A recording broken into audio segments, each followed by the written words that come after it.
bagaimana kota itu, ya, atau apa sih kota itu? Nah, kita bisa lihat di sini sebelumnya, anak-anak lihat di sini. Nah, ini yang namanya kota seperti ini ya. Nah, bisa kalian lihat di situ. Kemudian juga ini, ya, ada lagi, ya itu, ada juga seperti ini.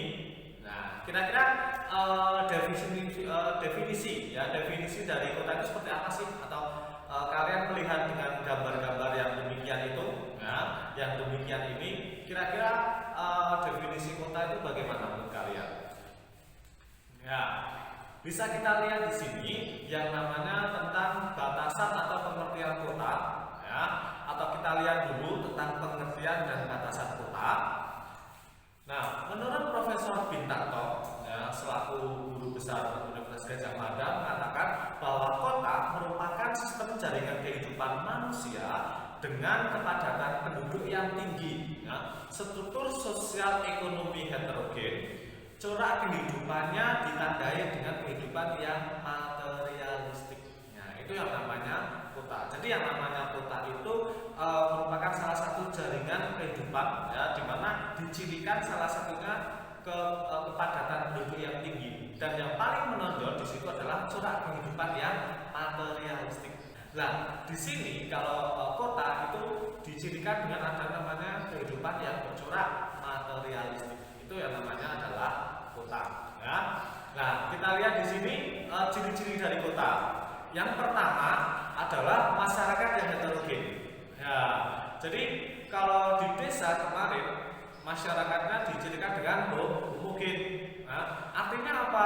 Kalau homogen itu ketika kita lihat dari mata pencahariannya itu dia sama, ya, antara penduduk yang satu dengan yang lain itu sama. Tetapi di kota di sini masyarakat yang heterogen berarti masyarakatnya atau mata pencaharian dari masyarakat itu berbeda-beda dan bervariasi. Itu yang dikatakan masyarakat heterogen. Yang kedua, bersifat materialistik dan individualistis, ya. Kalau kemarin di desa cirinya adalah bersifat Gemenschaft, yaitu paguyuban, ya. Paguyuban artinya ada namanya sambata, gugur gunung. Nah, di kota ini corak kehidupannya atau bersifat materialistik dan individualistis, ya. Artinya kadangkala ada di kota-kota besar tentunya yang kita nilai dengan yang namanya materi, ya, begitu. Kemudian yang ketiga, corak kehidupan bersifat Gesellschaft, ya, atau patembayan. Ya, di desa atau struktur keuangan desa corak kehidupannya Gemenschaft atau paguyuban. Tetapi kalau di kota corak kehidupannya bersifat Gesellschaft atau patembayan, begitu. Yang keempat, mata pencahariannya non agraris. Nah, jadi bisa bekerja di sektor perdagangan ataupun industri. Nah, jadi non agraris, belum berasal dari alam. Nah, jadi yang namanya masyarakat kota itu lebih condong kepada sektor pelayanan, jasa, dan industri. Dan yang kelima, mempunyai pandangan hidup lebih rasional. Artinya apa? Segalanya dinilai dari akal dan pikiran. Nah, kadang kalau di desa masih ada jiwa-jiwa irasionalnya, ya, katakan masih ada nilai mistisnya. Tetapi di masyarakat kota itu lebih ke rasional, ya, bisa dipegang, bisa diraba. Ya, itu yang namanya rasional, berpikir secara akal, ya. Kemudian yang keenam, memiliki kelompok sosial masyarakat yang tegas. Nah, artinya di sini masyarakat itu bisa kita lihat dari diferensiasi sosialnya. Tentunya kalian masih ingat di pelajaran sosiologi tentang yang namanya diferensiasi sosial. Nah, diferensiasi sosial ini biasanya kita lihat dari pekerjaan. Itu sangat tegas, akan kelihatan sekali masyarakat kota dalam bekerja akan berbeda, ya, karena bervariasi. Itu yang namanya ciri-ciri kota. Kemudian kita lihat di sini tentang yang namanya slide selanjutnya, yaitu tentang teori struktur keruangan kota atau teori struktur kota. Ya. Jadi kalau di desa tadi ada tentang yang namanya pola keruangan, di kota juga ada. Ya, jadi ada pola keruangannya. Di mana pola keruangan ini kita nyatakan dengan teori struktur kota. Nah, teori yang pertama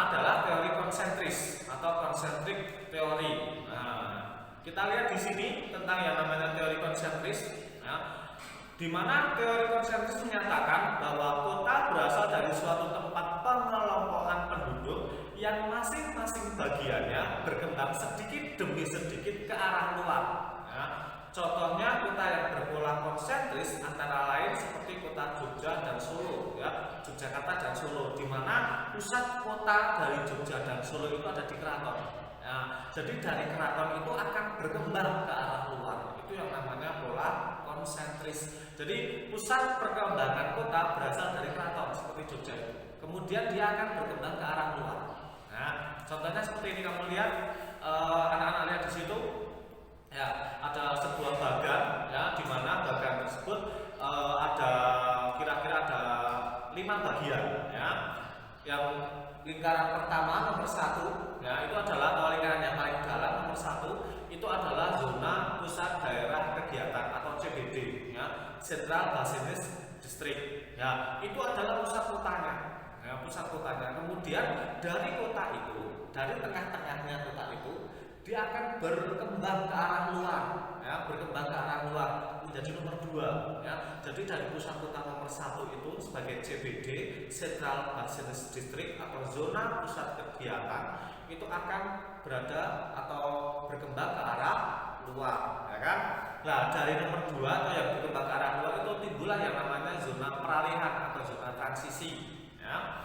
Dari nomor 2, ya, berkembang lagi ke arah luar lagi, ya, yaitu adalah zona permukiman kelas proletar. Ya, kalau mengatakan kelas proletar itu adalah kelas ekonomi menengah ke bawah. Ya, jadi justru orang-orang yang kelas ekonomi menengah ke bawah itu tinggalnya berada di dekat kota. Ya.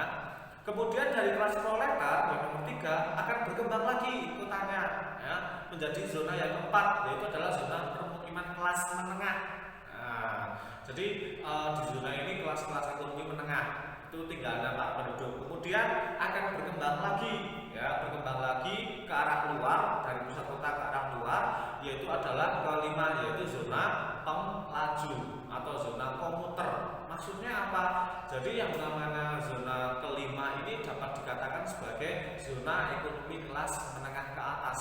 Nah, orang-orang yang ekonominya menengah ke atas itu justru tinggalnya jauh dari kota, ya, karena mereka ingin menghindari kebisingan dari kota. Ya, makanya dikatakan sebagai zona penglaju. Artinya mereka bekerja di daerah perkotaan, tetapi tinggalnya tidak di daerah kota, melainkan jauh dari kota untuk menghindari kebisingan. Itu yang namanya teori konsentris, ya, begitu.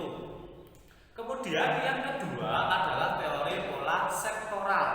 Nah, di sini menyatakan pada pola sektoral, sektor yang menjadi bagian dari suatu kota dapat berkembang sendiri-sendiri tanpa banyak dipengaruhi oleh pusat kota, ya, di mana satu sektor dapat berkembang lebih cepat daripada sektor yang lain. Ya, artinya begini, kalau tadi melihat dari pola konsentris, ya, kalau pola konsentris tadi dia mendapatkan pengaruh dari pusat kotanya, ya, untuk pola konsentris itu. Ya. Tetapi di dalam pola yang namanya pola sektoral, itu tidak akan berpengaruh pusat kotanya, dia akan berkembang sendiri-sendiri sesuai sektor-sektornya sendiri. Jadi setiap sektor dapat berkembang lebih cepat daripada sektor yang lain. Bisa kalian lihat di sini, ya, ada sebuah gambar, ada sebuah bagan, ya, bisa kalian lihat di situ, ya. Nomor 1 yang paling kecil lingkarannya itu yang kecil di tengah itu adalah sektor kegiatan bisnis atau dikatakan CBD, Central Business District, pusatnya daerah kegiatan. Kemudian yang kedua itu adalah sektor kawasan industri ringan atau manufaktur. Nah, yang ketiga itu adalah sektor kaum buruh atau kaum purba, tempat tinggal ekonomi menengah ke bawah. Kemudian yang keempat sektor permukiman kaum menengah atau sektor radialisme, ya, itu ekonomi menengah di situ. Yang kelima sektor permukiman adiwisma atau ekonomi menengah ke atas. Nah, di mana dalam pola sektoral itu sektor-sektor itu akan berkembang sendiri-sendiri, bisa lebih cepat. ya, tanpa mendapatkan pengaruh dari bagian satu atau CBD Central Business District begitu. Ya, jadi itu yang namanya pola sektoral. Ya, dan rata-rata di negara-negara maju akan seperti ini. Nah, akan mengandung atau biasanya mengundang yang namanya pola sektoral ini. Ya, itu yang dikatakan sebagai pola sektoral. Jadi setiap sektor-sektor itu dia akan yang namanya berkembang secara cepat, bisa secara lambat, tergantung dari perkembangan masing-masing sektor. Kemudian yang ketiga adalah teori inti ganda, ya, di mana pada teori inti ganda ini menyatakan kota dengan pusat kegiatan ganda bermakna bagian-bagian kota mempunyai latar belakang lingkungan yang berlainan, ya, baik lingkungan alami maupun lingkungan sosial dan ekonomi. Dengan demikian, setiap pusat kegiatan dapat berkembang dan tumbuh sendiri dan lepas dari pengaruh kegiatan yang lain. Nah, maksudnya begini, di dalam yang namanya teori inti ganda ini, bahwa setiap kota itu tidak mendapat pengaruh dari kegiatan lain, ya, tetapi dia ada kegiatan-kegiatan sendiri. Ya, contoh seperti Jakarta, Tanjung Priok, ya, Glodok, Jatinegara, dia berkembang sendiri-sendiri. Nah, itu namanya adalah teori inti ganda. Nah, bisa kalian lihat di sini. Ya, pada nomor 1, ya, itu adalah CBD, ya, Central Business District. Yang kedua adalah kawasan niaga dan industri ringan, bisa dikatakan manufaktur juga.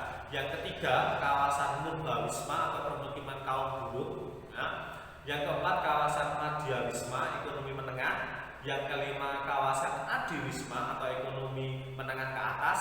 Yang keenam itu adalah pusat industri berat, ya, jadi industri-industri yang mengolah bahan dasar yang berat. Yang ketujuh, pusat niaga perbelanjaan, ya, di pinggiran, ya, biasanya berupa pasar juga. Kemudian yang ke-8 itu upah kota atau kawasan Madyawisma dan Adiwisma campuran. Dan yang ke-9 juga upah kota atau suburban untuk kawasan industri. Itu yang namanya adalah teori inti ganda. Ya, jadi itulah yang dikatakan sebagai wilayah-wilayah kota. Wilayah kota memang seperti itu. Ya, wilayah kota itu dapat dikatakan sebagai salah satu teori interaksi, ya, di mana yang namanya kota itu dikatakan sebagai tempat pusat, ya, kegiatan, sedangkan desa itu sebagai hinterlandnya, karena yang namanya interaksi kota dan desa akan saling berhubungan. Ya, begitu yang bisa saya sampaikan tentang yang namanya wilayah